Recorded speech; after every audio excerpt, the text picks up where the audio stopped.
All right, so today we're diving into the Irish potato famine of the 1840s. Yeah, And big one. huge. Yeah, a lot of our listeners write in about this and say, like, hey, when are you going to cover this? So, It's a popular one for sure. yeah, and it is a fascinating one, too, and a really sad one, as we'll see. Yeah, definitely a tragedy on a massive scale. So, to kind of kick things off here for people who maybe haven't looked into this too deeply, Right. the Irish potato famine lasted from about 1845 to 1852, and it was a period of mass starvation and disease in Ireland. Yeah, the proximate cause was a potato blight that wiped out the potato crop, which, as you probably know, was a staple food for most of the Irish population at that time. And it's important to kind of set the scene here, right? Like Ireland at this time was under British rule, Right. and there were all sorts of social and economic problems that were already in place that kind of made this famine even worse. Absolutely. Right. You had widespread poverty, land inequality, and a system where the majority of the population was dependent on a single crop for their survival. So when that crop failed, it was like pulling the rug out from under an entire society. Exactly. It exposed the deep cracks in the system, and the consequences were devastating. And so you have all this suffering going on. People are starving, they're dying from disease, families are being torn apart. Yeah. And then you have this figure emerge, Yeah. Father Theobald Matthew, Yeah. who was this like tireless advocate for the poor in Ireland. He was a remarkable figure, really, a Capuchin friar who dedicated his life to helping the less fortunate.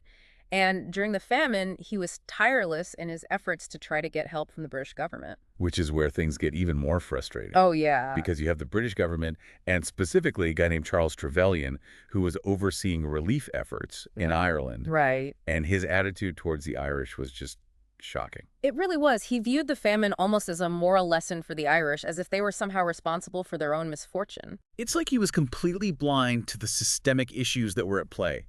The fact that the Irish were trapped in a system that had left them so vulnerable in the first place.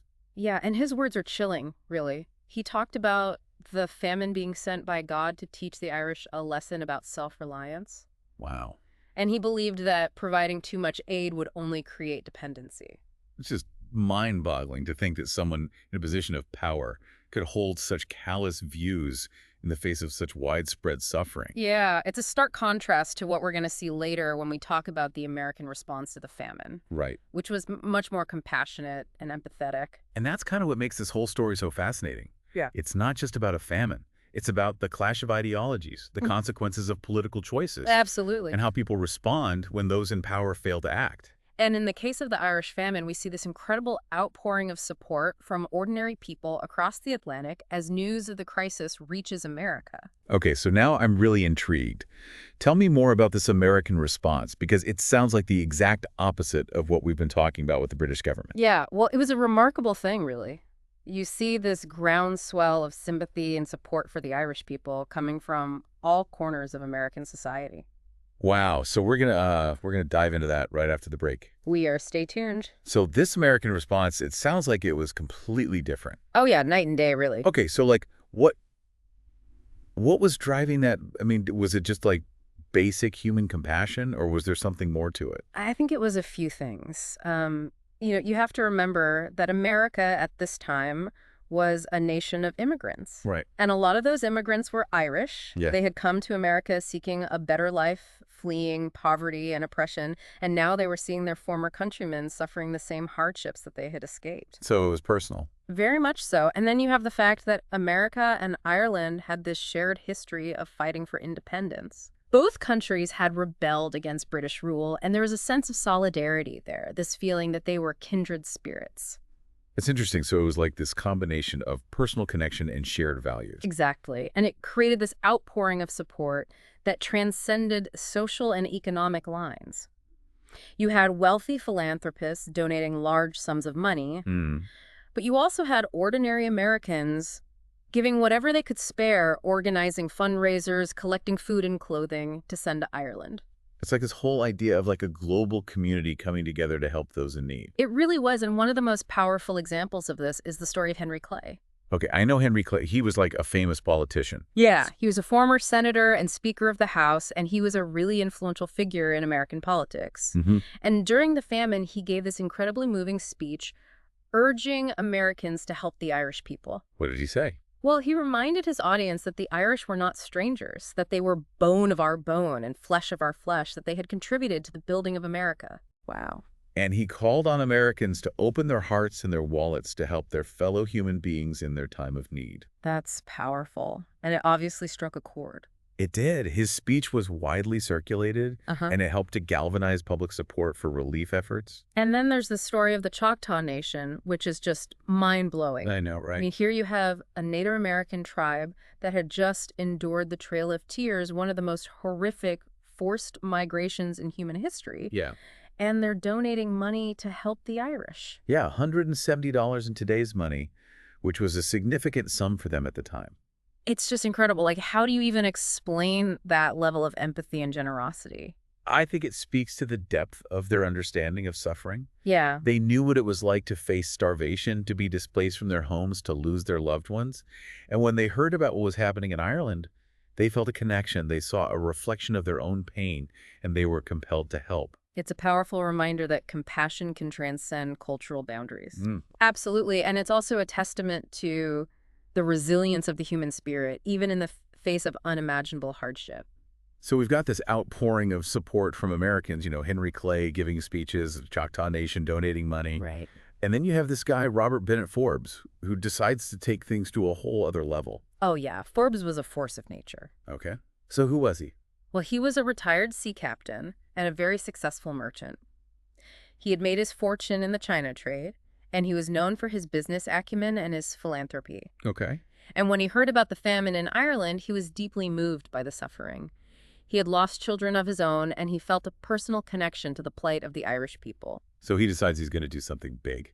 Yeah, he didn't want to just send money. He wanted to make a grand gesture, a tangible symbol of hope. And that's how he came up with the idea for the Ship of Hope. Exactly. He decided to donate an entire ship filled with food and supplies to the people of Ireland. Wow. I mean, that's pretty audacious. It was also incredibly complex to pull off. You know, he had to secure a ship, he had to find a crew, he had to raise money to buy all the supplies, and then he had to get permission from the U.S. government to actually sail the ship to Ireland. And I'm guessing the government wasn't exactly thrilled about this idea. Oh, there was definitely some resistance. Some people thought it was meddling in British affairs. Right. Others thought it was a waste of resources. But Forbes was determined, and he used his connections and his influence to push the project forward. So he gets a ship, he gets the supplies, he gets the crew, and he sets sail for Ireland. Yeah, and the arrival of the Jamestown in Cork Harbor in April of 1847 was a momentous occasion. Tell me about it. Well, imagine this. You have thousands of people lining the docks, cheering and weeping as this American ship sails into the harbor, carrying not just food, but also a message of hope and solidarity. Wow, that must have been an emotional scene. It was. There was a band playing Yankee Doodle, and people were just overwhelmed with gratitude. They felt like they had been rescued from the brink of despair. It's like this symbol of American generosity arriving at just the right moment. It was, and it had a profound impact on the relationship between the two countries. So the Jamestown arrives in Cork Harbor, and everyone's thrilled. But I'm guessing the story doesn't end there, right? No, unfortunately, no. Okay, so what happens next? I mean, the Jamestown arrives in Cork Harbor, and everyone's thrilled.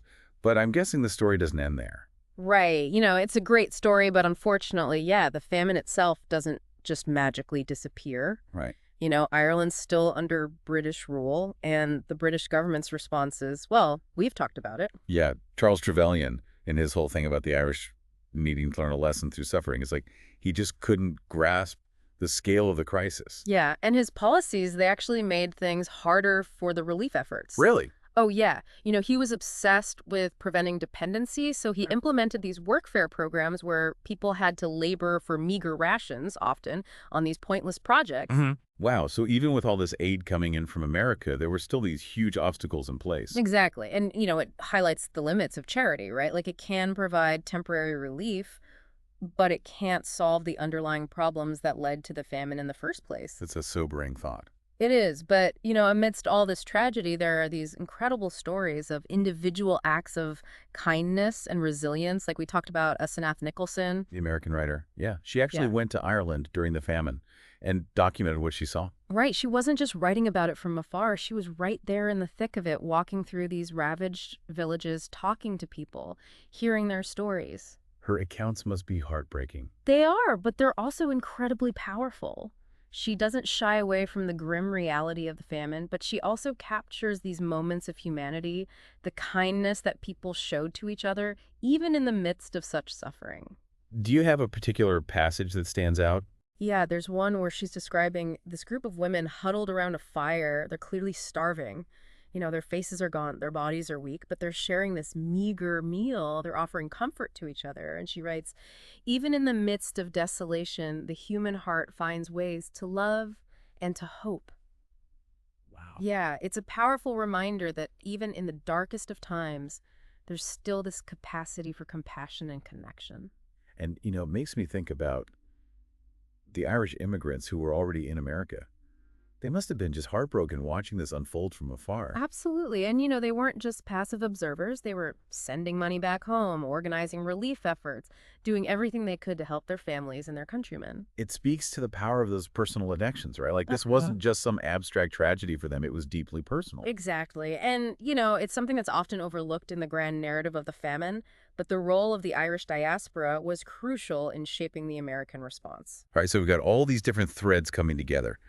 The British government's inaction, the generosity of the American people, the resilience of the Irish people, both at home and abroad. It's a complex and multifaceted story. It really is. And I think the legacy of the Ship of Hope is more than just about this one event. It's about the enduring power of human compassion. Hmm. The idea that even in the face of overwhelming suffering, we can choose to act, we can choose to help, we can choose to make a difference. Well said. And on that note, I think we'll wrap up this deep dive into the Irish famine. It's been a difficult but important conversation, and I hope our listeners will continue to explore this topic and to learn from the lessons of the past. Yeah, it's a story that deserves to be remembered, and I think there's still so much we can learn from it about the importance of empathy, solidarity, and the power of collective action. Thanks for joining me for this deep dive. My pleasure.